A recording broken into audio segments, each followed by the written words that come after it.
Disguised as a chef, the millionaire falls for his maid. Just before we start, this community spans every continent. Drop your city's name if you feel comfortable sharing. The marble kitchen of the Whitmore estate gleamed under the morning sun, but Margaret O'Sullivan barely noticed its grandeur anymore. At 28, with flowing auburn hair pulled into a practical ponytail, she moved through the massive space with practiced efficiency. 5 years she'd been working here since graduating college, saving money while figuring out her next move in life. Miss O'Sullivan? The voice made her jump. A man stood in the doorway, tall, lean, maybe 35, wearing a simple white chef's coat, dark hair touched with premature gray framed kind brown eyes that seemed oddly familiar. "I'm sorry, sir. I wasn't told anyone was coming today." Margaret clutched her cleaning supplies tighter. "The Whitmores are in Europe for another month." The stranger smiled, and something in that expression made her heart skip. "I'm David Chen, the new chef they hired for when they return. I wanted to familiarize myself with the kitchen." His accent was refined, educated, not what she expected from kitchen help. Oh, Margaret felt heat rise in her cheeks. "I'm Margaret. I keep the house." Margaret. He said her name like he was tasting something precious. Beautiful name for a beautiful woman. She nearly dropped her bucket. In 5 years of working here, no one in this house had called her beautiful. Her college boyfriend had been the last, before they drifted apart when she took this job to pay off student loans. David moved through the kitchen with surprising authority, running his fingers along the Viking range, opening cabinets with the confidence of someone who owned the place. Something nagged at Margaret's mind, but she couldn't place what. "You've worked here long?" he asked, pulling ingredients from the industrial refrigerator with the ease of someone who knew exactly where everything belonged. "Since I was 23, right after college," Margaret found herself talking more than she had in months. "I studied art history, but the job market was challenging." David's hand stilled on a bunch of fresh herbs. "What's your dream? Beyond dusting priceless paintings you can't afford to own?" The question caught her off guard. I always wanted to open a small gallery, showcase local artists who can't get attention from the big Boston venues." "That sounds wonderful. What's stopping you?" Margaret's laugh held no humor. "Money, experience, courage, probably." Something flickered across David's features. Pain, recognition, regret. Before she could analyze it, he was moving again, his hands working magic with simple ingredients. The scent of garlic and herbs filled the air. "Please, just David. And would you stay? I could use the company." Margaret knew she should leave. Proper staff didn't socialize with other staff, especially not mysterious new chefs who appeared without warning. But something about this man made her feel less invisible than she had in years. As David cooked, he asked about her life, her dreams, her fears. No one had shown such interest in her thoughts since college. When he placed a perfect omelet before her, tears threatened to spill. "I can't remember the last time someone cooked for me," she whispered. David sat across from her, at the staff table, his own plate forgotten. "That's a tragedy, Margaret. Someone as lovely as you should be cherished every day." The words hung between them, dangerous and intoxicating. Margaret felt something stirred that she thought had died when she took this job. Hope, desire, the flutter of new beginnings. But as David reached across to touch her hand, sunlight caught his profile just right, and Margaret's breath caught those eyes, that jawline. Where had she seen them before? David must have noticed her recognition because he pulled back quickly, his expression shuddering. "I should let you get back to work." As he disappeared into the pantry, Margaret sat frozen. In 5 years of cleaning photo galleries and handling family portraits, she'd memorized every face in the Whitmore lineage. And David Chen looked exactly like someone she knew she'd seen before, someone whose face she dusted every week in the main hallway portrait gallery. Margaret couldn't sleep that night. She lay in her small apartment in town, staring at shadows dancing on the ceiling, replaying every moment with David. The way he moved through the kitchen, like he owned it. The expensive watch on his wrist that he thought she hadn't noticed. The way he'd known exactly which cabinet held the good china. At 5 a.m., she gave up on rest and drove to the estate. The morning was crisp, October leaves crunching under her worn sneakers. She led herself in through the service entrance, muscle memory guiding her through the dark hallways. The portrait gallery stretched along the east wing, oil paintings of Whitmore ancestors dating back to the 1800s. Margaret had dusted these faces for 5 years, but now she examined them with new purpose. There, third painting from the end, Jonathan Whitmore III, painted in 2010 when he was 25. The same dark hair, the same intelligent brown eyes, the same strong jawline that had made her. Hard race yesterday. But Jonathan Whitmore III had died in a car accident in Switzerland 10 years ago. She remembered hearing about it when she first started working here. The tragedy that had shaped the family's recent history. She remembered young Mrs. Whitmore, barely 23 and 6 months pregnant, becoming a widow before her first wedding anniversary. Margaret's hands trembled as she backed away from the portrait. It was impossible. David Chen was 35. He'd said Jonathan would have been 40 to now if he'd lived. Admiring my ancestors. Margaret spun around, her heart hammering. David stood in the doorway, no longer wearing his chef's coat. Instead, he wore an expensive navy sweater and dark jeans that probably cost more than her monthly salary. I was just, she couldn't find words. He stepped into the gallery, and in the morning light streaming through tall windows, the resemblance was undeniable. You recognized me. You're dead, Margaret whispered. You died 10 years ago. Jonathan Whitmore died that day. Yes, his voice was quiet, heavy with old pain. But I survived. That's impossible. David, Jonathan, moved to stand before his own portrait. The accident was complicated. I was driving angry, drunk, stupid. When I woke up in that Swiss hospital, I was told everyone thought I was dead. My identification was destroyed, my face. He touched a barely visible scar along his hairline, changed enough that I wasn't immediately recognizable. Margaret's mind reeled. But your wife, your child, my wife was barely 23. Margaret, we'd known each other 6 months before our families arranged the marriage. She was already seeing someone else. His laugh was bitter.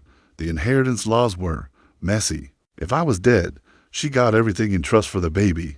If I was alive, so you let them think you were dead. I was young, angry, tired of being a Whitmore heir instead of a person. I thought I'd disappear for a few months, figure out who I really was without the family name. He turned to face her, and the pain in his eyes made her chest ache. I never meant for it to become 10 years. But now you're back. Why? Jonathan's shoulders sagged. My father is dying. Heart failure. The lawyers tracked me down 6 months ago.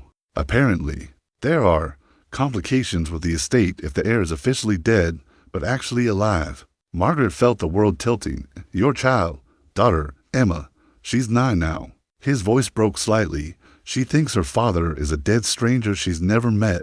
The silence stretched between them, heavy with secrets and impossible truths. Margaret thought of all the times she'd seen Emma during school holidays, watched from a distance as the quiet, dark-haired girl grew up visiting the estate like a polite stranger.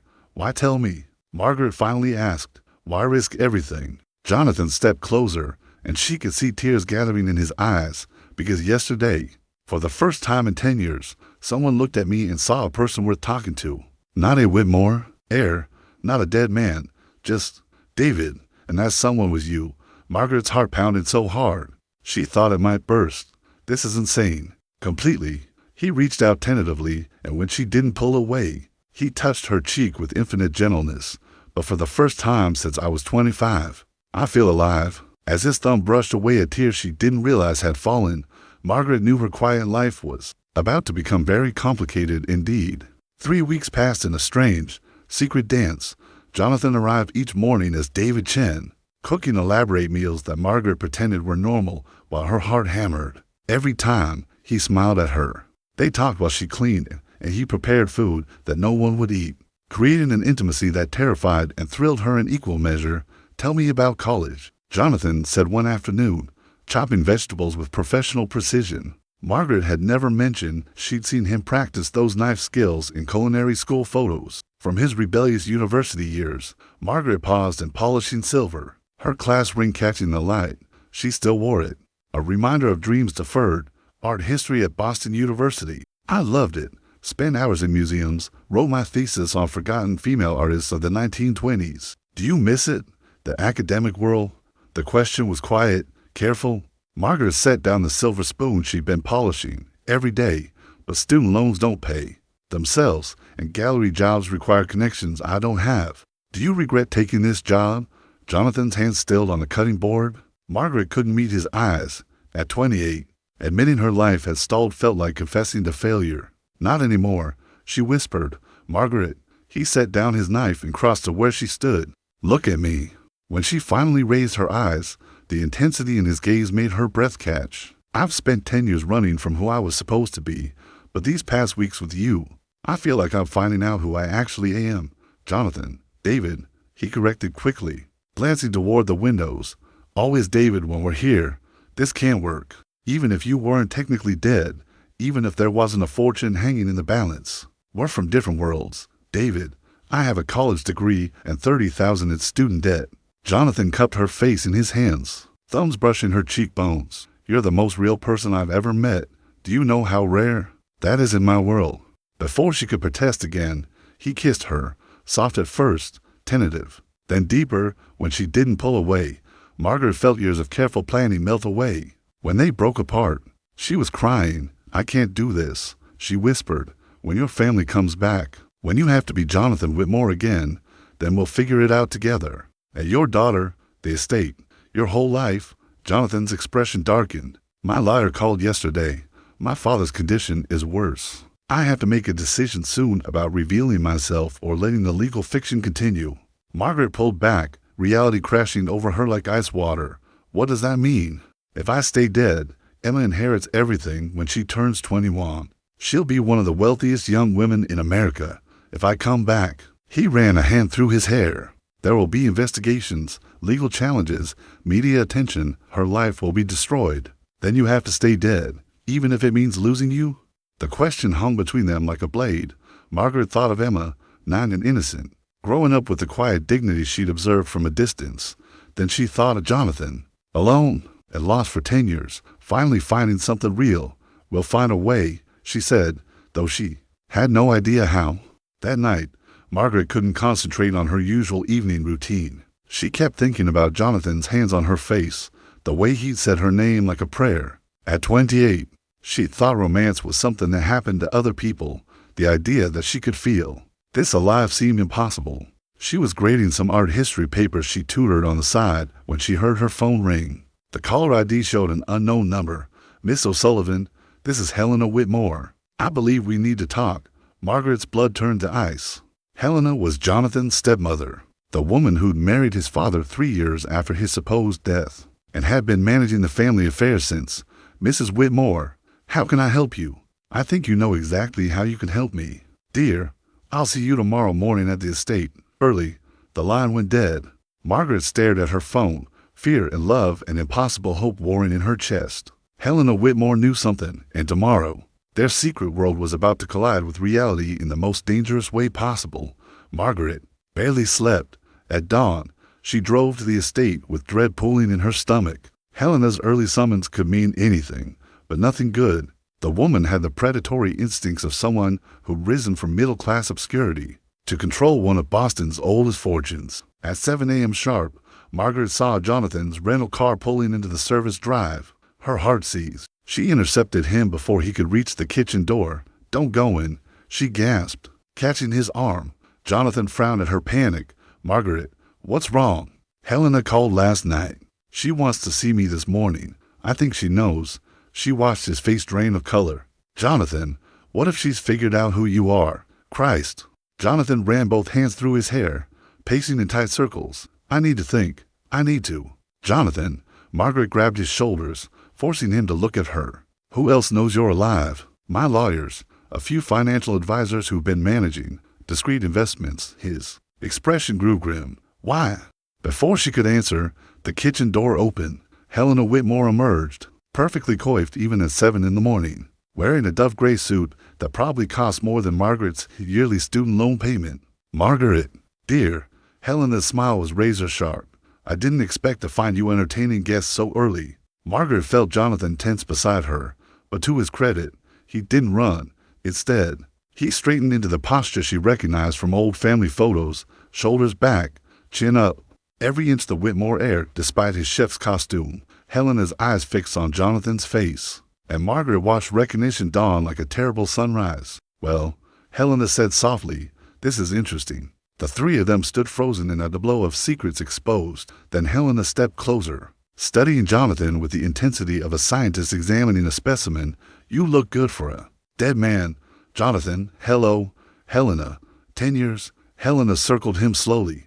10 years of legal complications and managing your father's broken heart. 10 years of watching your daughter grow up believing her father was a hero who died young, instead of a coward who ran away. Jonathan flinched. It wasn't that simple, wasn't it? Helena's voice could have cut glass. Poor little rich boy couldn't handle an arranged marriage, so he faked his own death and let everyone else clean up the mess. Margaret stepped forward. That's enough. Helena's attention snapped to her with predatory focus.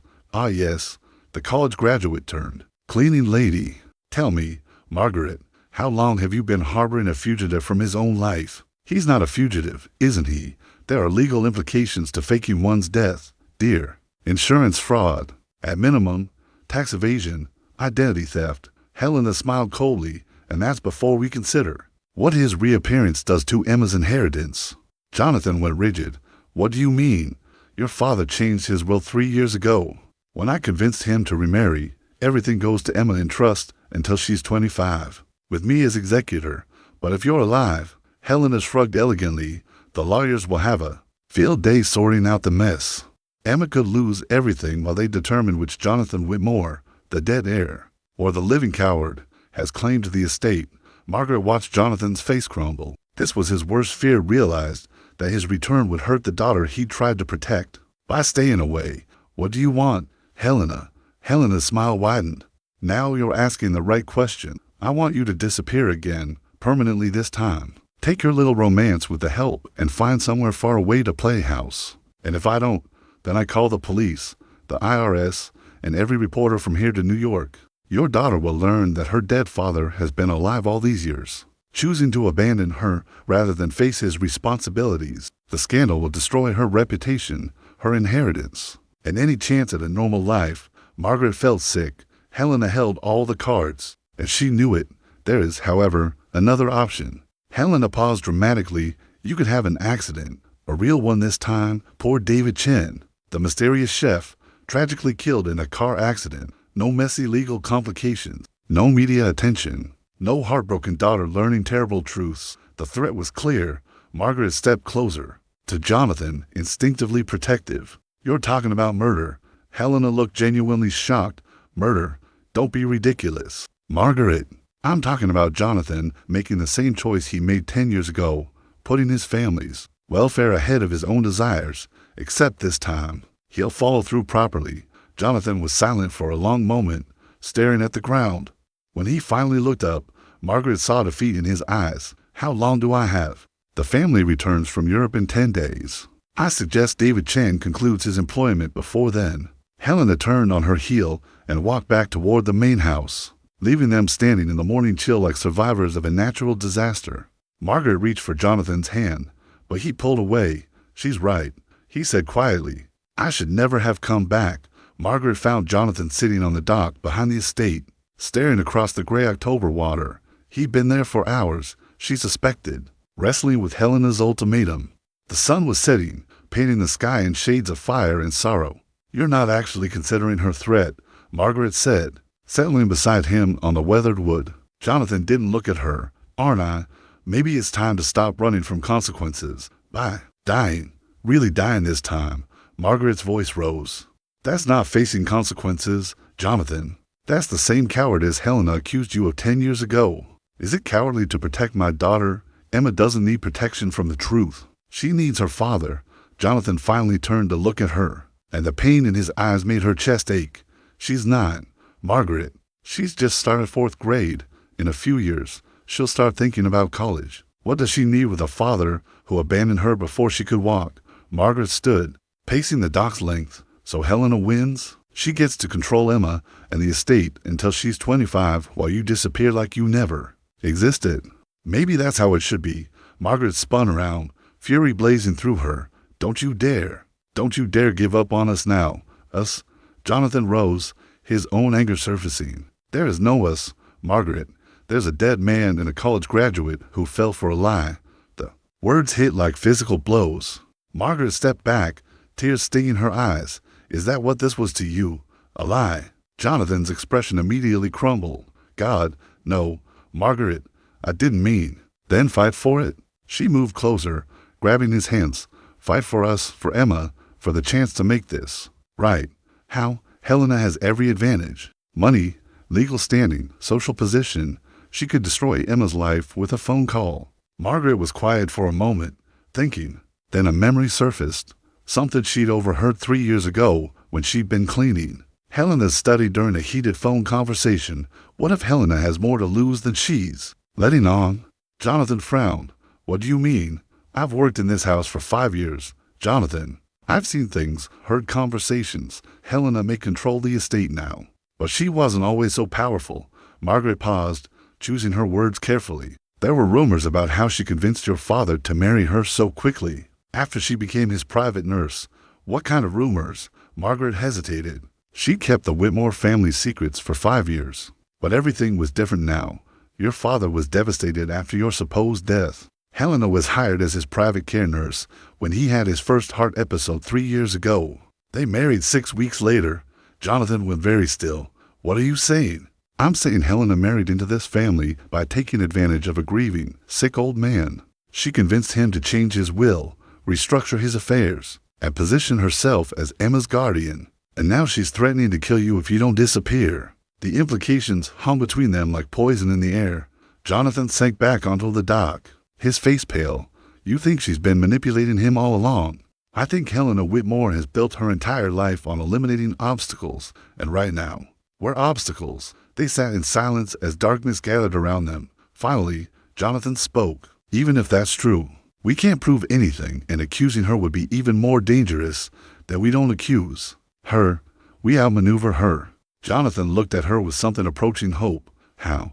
Margaret smiled, feeling more alive than she had since college, by giving her exactly what she thinks she wants. David Chen will disappear in 10 days, just like she demanded.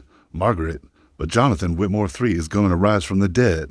First, publicly, dramatically, and in a way that makes it impossible for Helena to hurt him or Emma ever again. Jonathan stared at her. That's impossible, is it?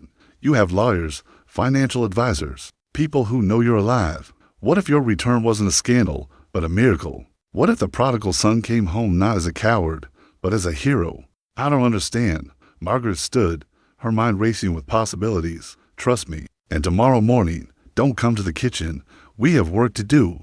As she walked back toward her car, Margaret felt the weight of 5 years of careful invisibility lifting from her shoulders. She'd spent half a decade keeping other people's secrets and dusting their treasures. It was time to claim some of her own. Margaret spent the night making phone calls and crafting a plan that was either brilliant or completely insane. By morning, she'd set wheels in motion that couldn't be stopped. Now she just had to convince Jonathan to trust her. She found him waiting by his car in the pre-dawn darkness, looking like a man preparing for execution. Get in, she said, climbing into the passenger seat of his rental. We're going to Boston. Margaret, what are you doing? Saving your life. Drive. During the 90-minute journey into the city, Margaret laid out her plan. Jonathan listened in stunned silence as she detailed everything she'd researched through the night. Media contacts, from her university connections, charity events, legal procedures, and the delicate timing required to pull off what amounted to a public resurrection. This is madness, he said as they pulled into downtown Boston. This is chess, Margaret corrected. Helena thinks she's playing against amateurs. She's wrong.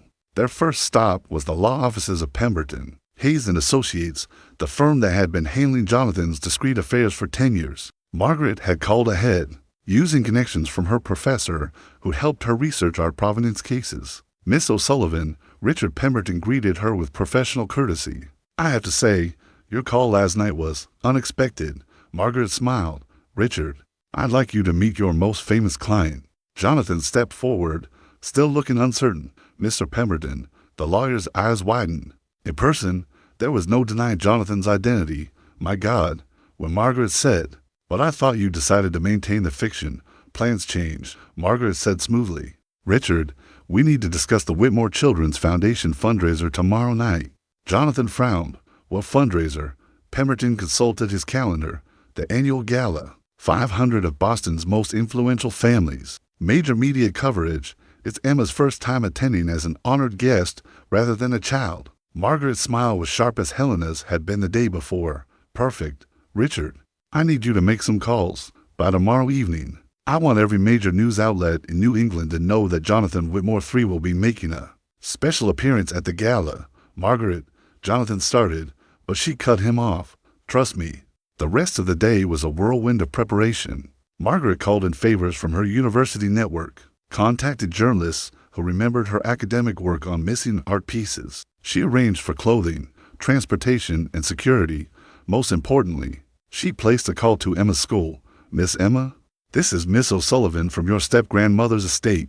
There's been a change in plans for tomorrow evening's gala. Helena would like you to arrive separately with special escort arrangements. Emma's young voice was curious but trusting. Is everything all right, Miss Margaret?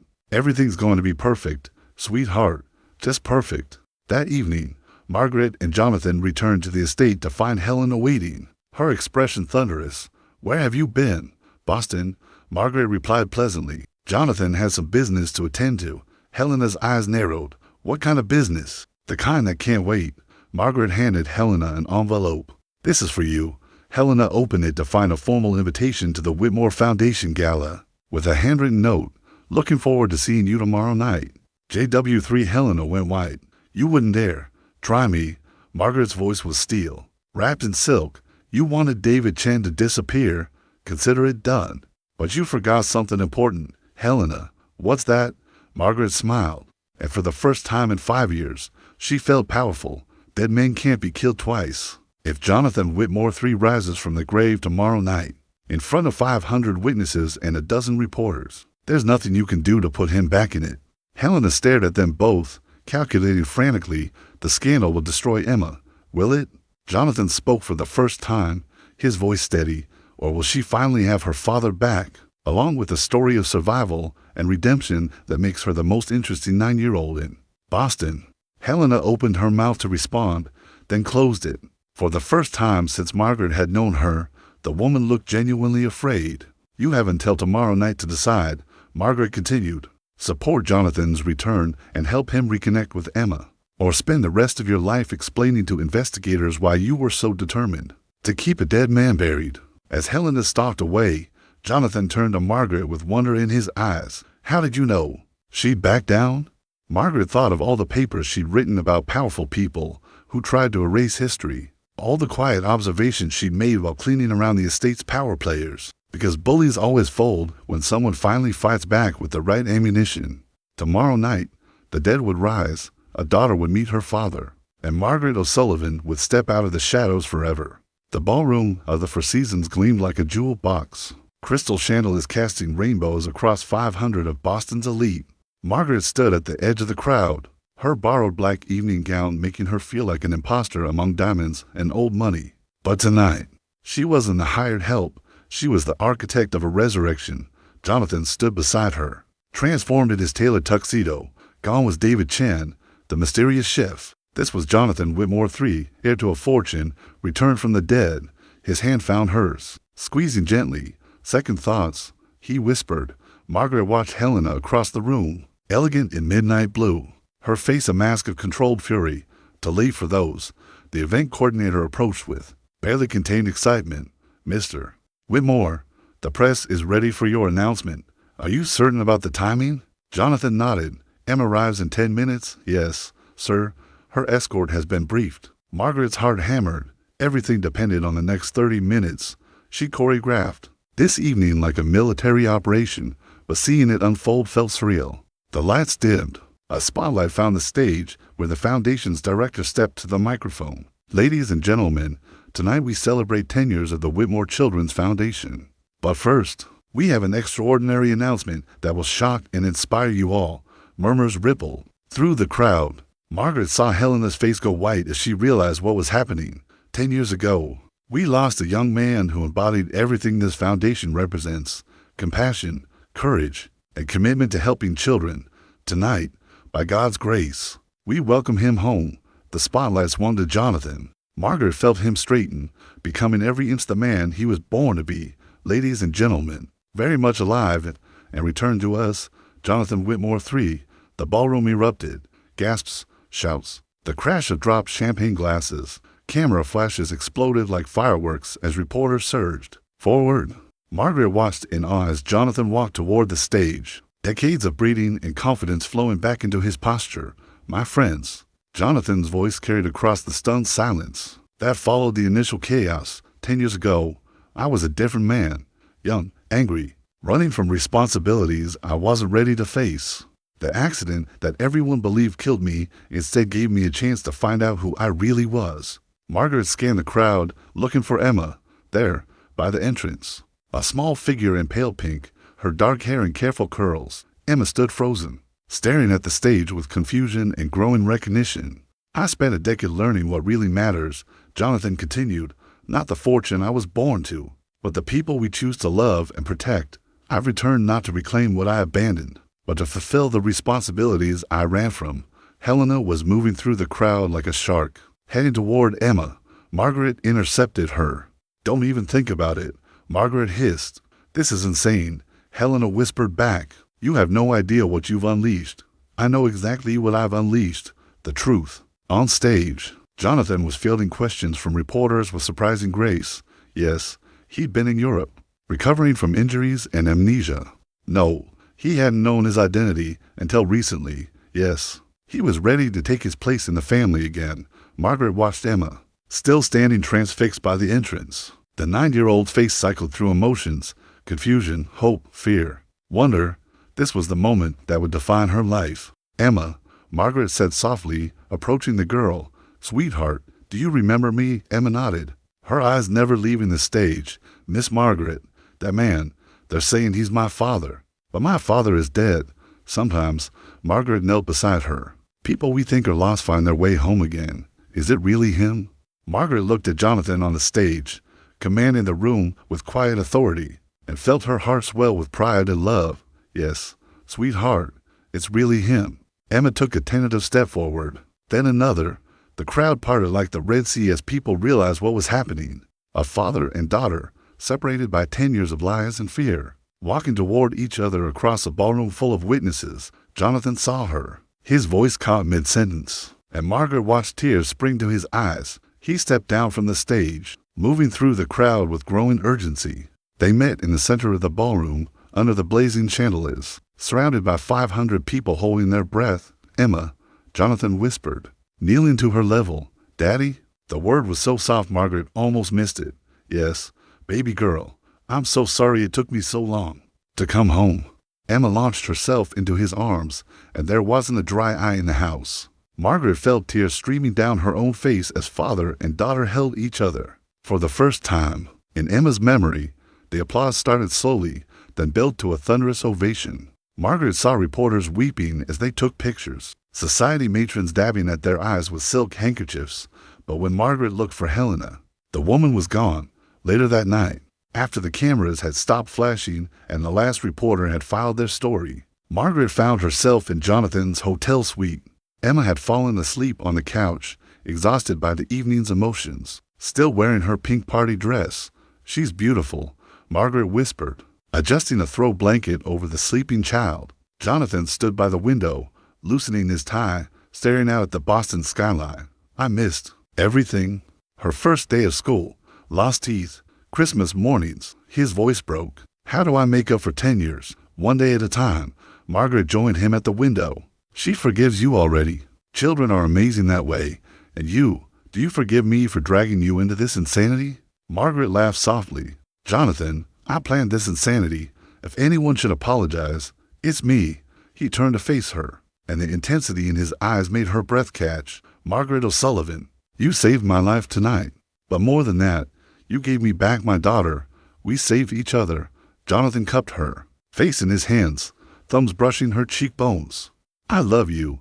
I know it's crazy. I know we barely know each other, but I love you too. The words tumbled out before she could stop them. God help me. I love you too. When he kissed her, it tasted like new beginnings and impossible dreams coming true.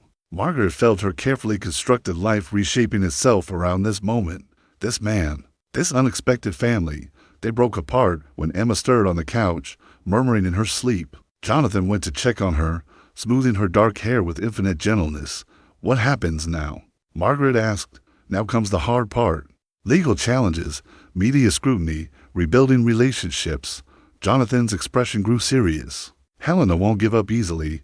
She's controlled the family finances for 7 years. My return threatens everything she's built. Let her try. The whole world knows you're alive. Now, she can't hurt you. Jonathan's phone buzzed. He glanced at it and frowned.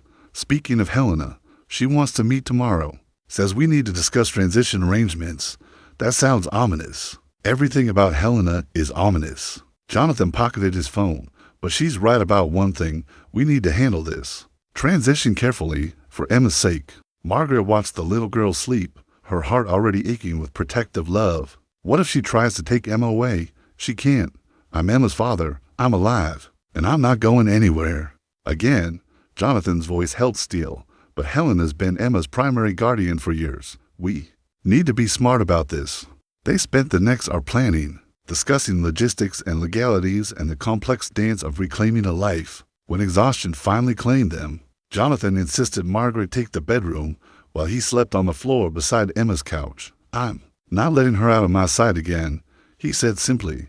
Margaret woke before dawn to find Emma sitting by the window, still in her party dress, staring out at the awakening city. Couldn't sleep either. Margaret asked softly. Emma shook her head. Is this real?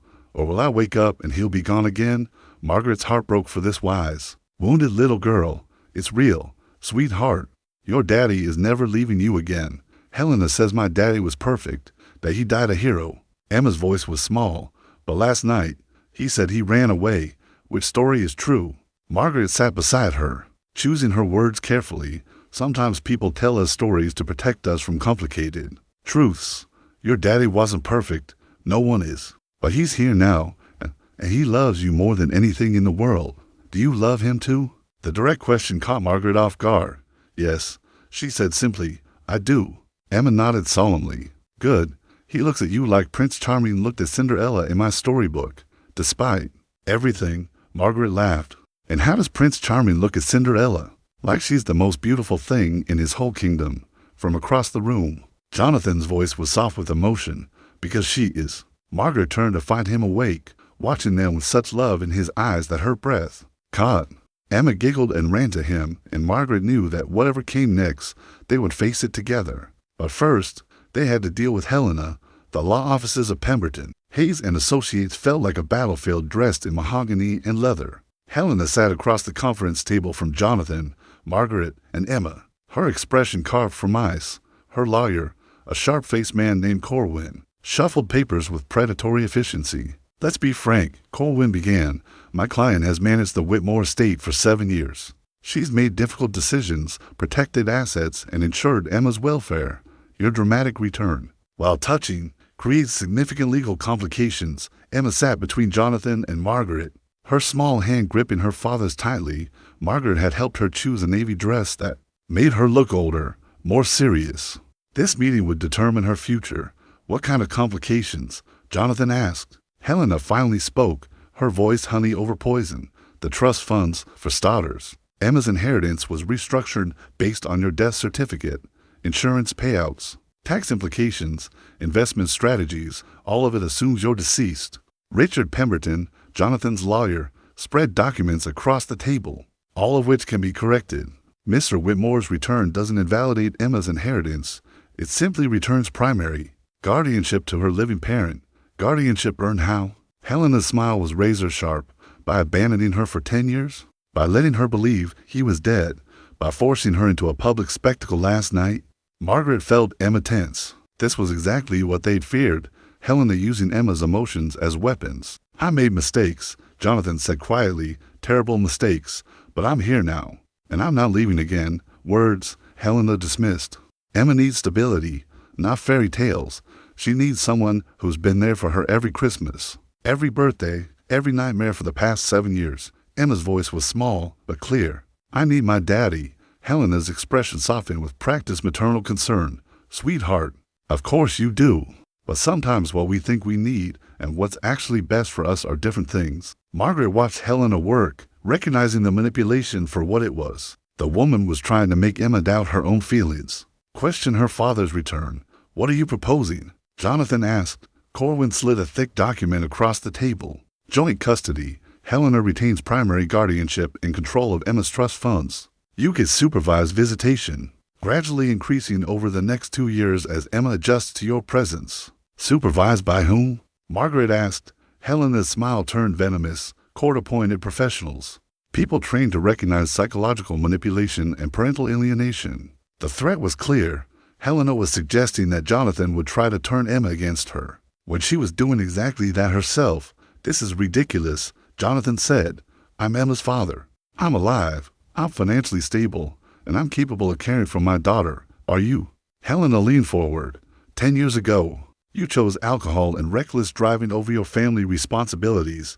What guarantee do we have that you won't run again when things get difficult?" Emma's hand tightened in Jonathan's. Margaret saw tears gathering in the little girl's eyes and felt rage building in her chest. "That's enough," Margaret said sharply. "You're traumatizing her.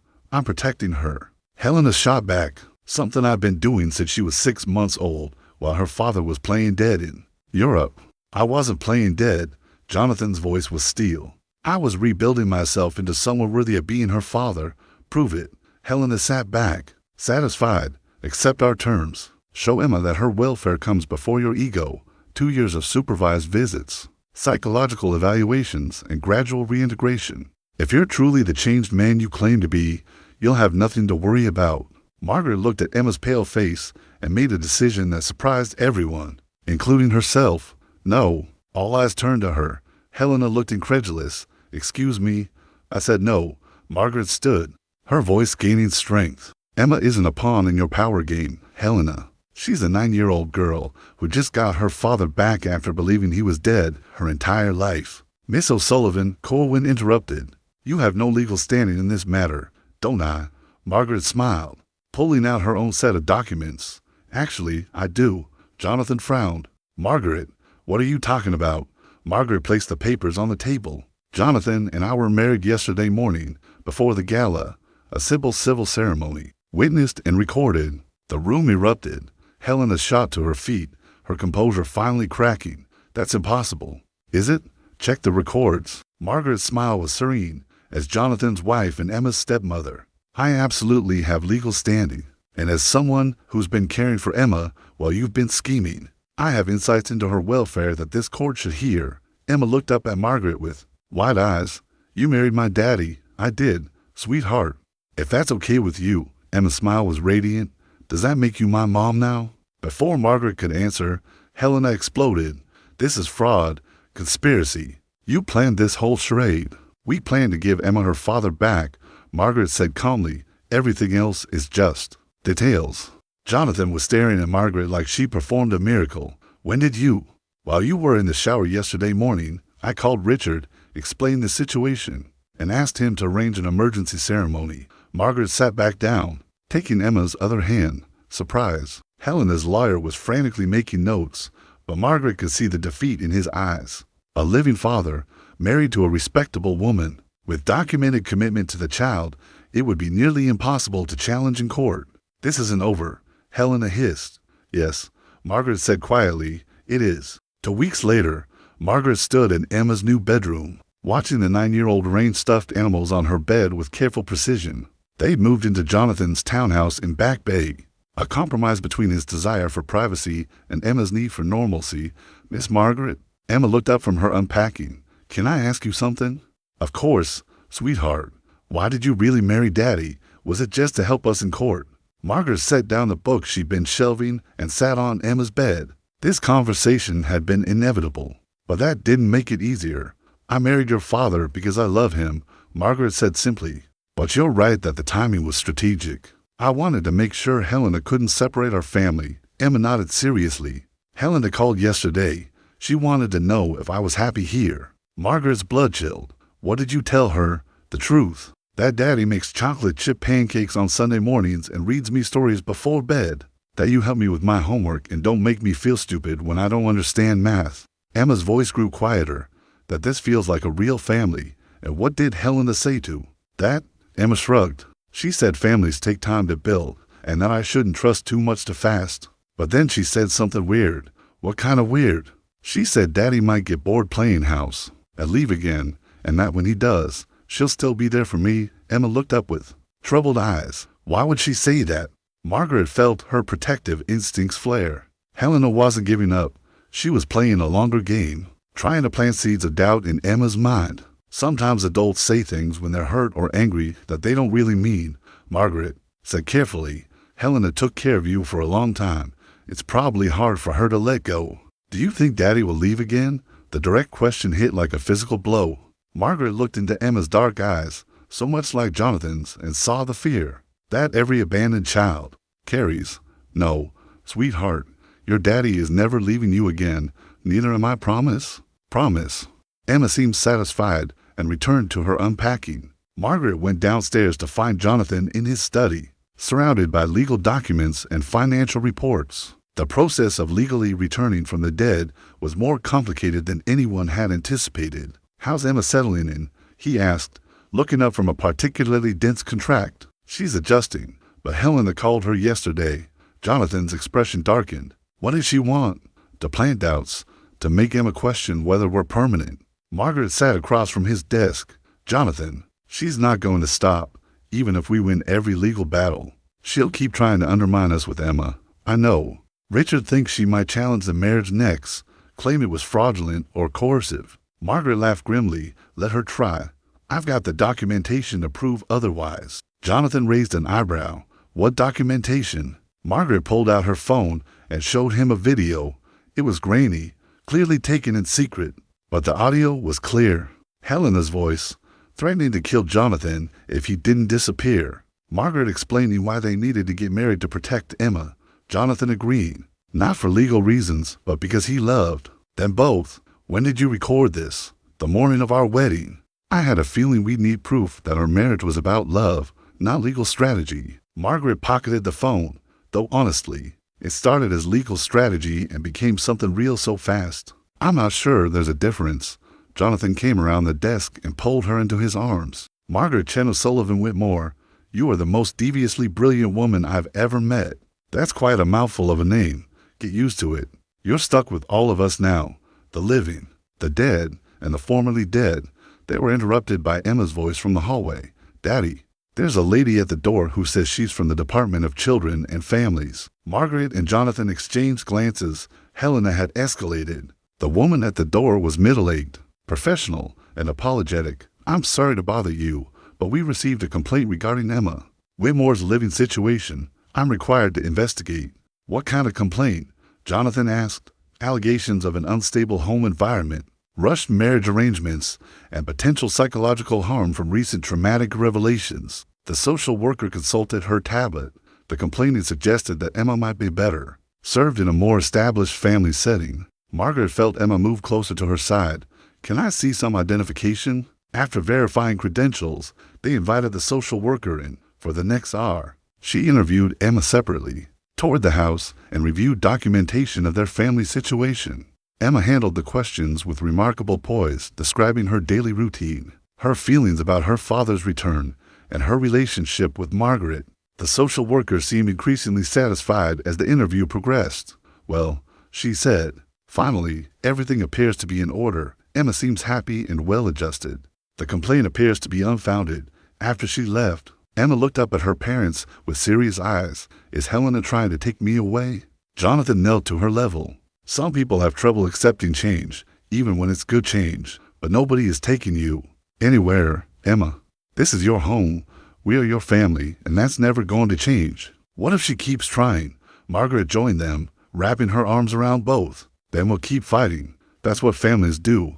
They protect each other. But as Emma went upstairs to finish unpacking, Margaret couldn't shake the feeling that Helena's next move would be even more dangerous. Margaret woke to the sound of breaking glass. The bedside clock read 3:17 a.m., and Jonathan's side of the bed was empty. She heard voices. Downstairs, tense, urgent conversation that made her blood run cold. She grabbed her robe and crept to the staircase, staying in the shadows. In the living room below, Jonathan stood facing two men in expensive suits. One held a crowbar, the other a thick manila envelope. You have 24 hours, the first man was saying. Mrs. Whitmore's offer is generous, considering the circumstances. What circumstances? Jonathan's voice was steady, but Margaret could hear the tension underneath. The audit findings. For starters, the second man opened the envelope, spilling documents across the coffee table. 10 years of financial irregularities in the estate management, missing funds, Questionable investments, suspicious transfers. Margaret's mind raced. Helena was framing Jonathan for embezzlement. "I've been legally dead for 10 years, Jonathan said. I had no access to state funds. Funny thing about Swiss banks, the first man smiled coldly. They keep excellent records. Account opened in 2014 under the name David Chen. Funding source traced back to Whitmore Holdings. $50 million in transfers over the past decade. Margaret felt sick. They weren't just threatening Jonathan. They were threatening to destroy him completely. Those transfers never happened, Jonathan said. Try proving that in court. Mrs. Whitmore has documentation, bank records, even witnesses who can place David Chen at various financial institutions. The second man gathered the papers, of course. If you were to voluntarily relinquish custody of Emma and agree to a permanent separation from the family, these irregularities might be overlooked. You're talking about blackmail. We're talking about protecting a child from a father who's already abandoned her once, and apparently spent the last decade stealing her inheritance. Margaret had heard enough. She crept back upstairs, grabbed her phone, and called 911. "I need to report a break-in," she whispered. "2 men, armed, threatening my family." Then she called Richard Pemberton despite the hour. "Richard, it's Margaret. Helena's escalating. She's got people in our house right now, threatening Jonathan with fake embezzlement charges." "Slow down. What kind of charges?" Margaret quickly explained what she'd overheard. Richard was silent for a long moment. "This is bad, Margaret. If she's manufactured convincing evidence, then we manufacture something better." "What do you mean?" Margaret was already moving. Grabbing the laptop from Jonathan's study, Helena made one mistake. She's so focused on destroying Jonathan that she forgot about me. "I don't understand. I'm not just Emma's stepmother, Richard. I'm an art history graduate who specialized in document authentication and fraud detection, and I've been quietly documenting Helena's financial activities for 2 weeks." Margaret pulled up files she'd been compiling, bank records, investment reports, correspondence that painted a very different picture of the estate's management. "Richard, Helena didn't just threaten to kill Jonathan. She's been systematically looting the estate for 7 years. Emma's trust fund is nearly empty." Sirens wailed in the distance. Margaret heard the men downstairs preparing to leave. "Get me a financial forensics team," she told Richard, "and contact the FBI white-collar crime division. If Helena wants to play with fake evidence, let's show her what real evidence looked like." The police arrived as the 2 men were leaving. Margaret met them at the door, playing the role of terrified wife perfectly while secretly recording everything on her phone. "Officers, thank goodness you're here. These men broke into our home and threatened my husband. The men tried to claim they were there on business, but the broken window and crowbar told a different story. As they were being arrested, Margaret made sure to get their names and the license plate of their car. Jonathan found her in the kitchen afterward, making coffee with shaking hands. "Margaret, I'm so sorry. I should have told you Helena was escalating her threats. We don't have time for apologies." Margaret showed him her laptop screen. "Look at this." For the next hour, she walked him through Helena's financial crimes, the missing trust funds, the falsified investment reports, the shell companies and offshore accounts. Margaret had been busy during their 2 weeks of domestic bliss. "How did you figure all this out?" "I told you, I specialized in authentication and fraud detection. Plus, Helena made a crucial mistake. She kept all her records in her study at the estate. The same study I've been cleaning for 5 years. Jonathan stared at the evidence. "This could destroy her. It's going to destroy her. But more importantly, it's going to save Emma's inheritance and prove that you had nothing to do with any financial irregularities." They worked until dawn, organizing evidence and preparing their case. When Emma came downstairs for breakfast, she found them surrounded by papers and laptops. "Are you guys having a math party?" she asked sleepily. "Something like that." Margaret smiled. "Emma, how would you feel about taking a little vacation? Maybe visiting your grandfather while Daddy and I handle some business." Emma's eyes grew serious. "Is Helena trying to hurt us again?" Jonathan knelt beside her chair. "Helena made some bad choices, sweetheart. But we're going to make sure she can't hurt anyone anymore. Will I still get to live with you forever and always?" Margaret promised. "But first, we need to make sure Helena learns that families protect each other, and that includes protecting Emma's future." As they drove Emma to her grandfather's house that morning, Margaret felt the final pieces of their chess game falling into place. Helena had overplayed her hand, and now it was time for checkmate. 6 months later, Margaret stood in the gallery space she dreamed of since college, watching Emma arrange flowers in a vase with the same careful precision she brought to everything. Sunlight streamed through tall windows, illuminating paintings by local artists that Margaret had finally been able to showcase. "The red ones go better with that blue painting," Emma advised seriously. "You're absolutely right." Margaret adjusted the arrangement. "How did you get so good at this?" "Daddy says I have your eye for beauty," and his stubborn streak. Emma grinned. "He also says those are dangerous combinations in women." Jonathan's voice came from the gallery's entrance. "I said no such thing.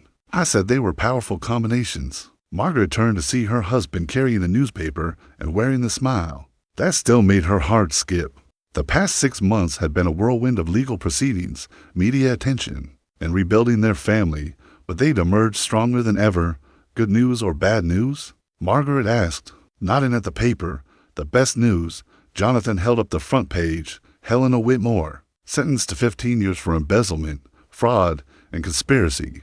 The judge said her systematic theft of a child's inheritance was particularly heinous." Margaret felt a weight she'd been carrying for months finally lift. Helena's trial had been front-page news. For weeks, the society matron who'd stolen millions from her stepdaughter while threatening to murder her stepson. The evidence Margaret had compiled had been devastating. "What about the money?" Emma asked. She'd followed the trial with the pragmatic interest of a child whose future had been at stake. "Every penny recovered, plus interest and damages," Jonathan reported. "Your trust fund is actually larger now than it was before Helena started stealing from it." Emma nodded solemnly. "Good. I want to use some of it to help Miss Margaret's gallery." "Emma." "Sweetheart, you don't need to," Margaret began. "It's my money, right? And this gallery makes you happy. Daddy says making the people we love happy is the best way to use money." Margaret felt tears sting her eyes. Emma had grown so much in the past 6 months, blossoming from a quiet, careful child into a confident, loving little girl who felt secure enough to be generous. "Actually," Jonathan said, pulling out another set of papers, "I have something else for you." Margaret frowned at the legal documents. "What is this?" "The deed to this building. I bought it this morning."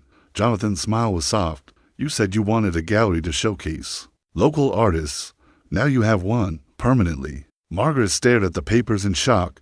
"Jonathan, this is too much. I can't accept." "You can and you will," Emma interrupted firmly, "because we're a family, and families take care of each other's dreams." Margaret looked at this wise 9-year-old who taught her more about love and resilience than she'd learned in 28 years of life, and at the man who'd shown her that sometimes the best fairy tales begin with the worst disasters. "Besides," Jonathan added, "someone needs to keep an eye on you. You're dangerously good at schemes when you put your mind to it." "Speaking of schemes," Margaret pulled out her own surprise. "I have something for you too." She handed Jonathan a small wrapped box. Inside was a simple gold watch, engraved with the words, "To David Chen, who taught me that love is the greatest transformation of all." Jonathan's eyes filled with tears. "Margaret, you gave up David Chen to become Jonathan Whitmore again. But David was the man who fell in love with me in that kitchen.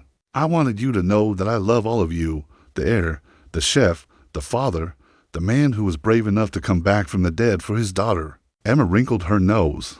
"Are you guys going to kiss now?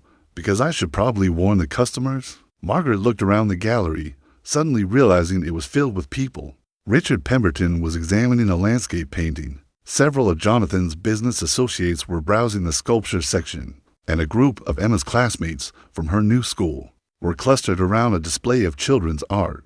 "When did all these people get here?" Margaret asked. Surprised, Emma bounced on her toes. "It's your grand opening party. Daddy and I planned it while you were arranging flowers." Margaret felt overwhelmed by the love surrounding her. A year ago, she'd been a college graduate cleaning other people's houses and dusting other people's dreams. Now she was a wife, a mother, a gallery owner, and the architect of one of the most dramatic family reunions in Boston history. "No regrets?" Jonathan asked softly, slipping his arms around her waist. Margaret looked at Emma, who was confidently explaining color theory to a bewildered businessman, and at the gallery filled with art and friends and impossible possibilities made real. "Just one," she said. Jonathan tensed. "What's that?" Margaret smiled, standing on her toes to kiss him in front of their daughter, their friends, and their beautifully chaotic new life. "I regret not falling in love with a supposedly dead millionaire sooner." Emma's laughter rang out like music. Don't worry, Miss Margaret. Daddy's got lots of rich friends. I can introduce you if this one doesn't work out. This one's working out just fine," Margaret said, pulling both of them into a hug that felt like coming home. Outside, Boston hummed with its usual energy, but inside the gallery, three people who found each other against impossible odds celebrated the greatest masterpiece of all, a family built on love, courage, and the revolutionary idea that sometimes the best way to find yourself is to save someone else. The dead had risen, the truth had triumphed, and Margaret O'Sullivan Chin Whitmore had learned that the most beautiful transformations happen not in fairy tales, but in the brave choice to fight for love when everything seems lost. And they all lived happily, if not ever after, then at least for all the days that mattered most.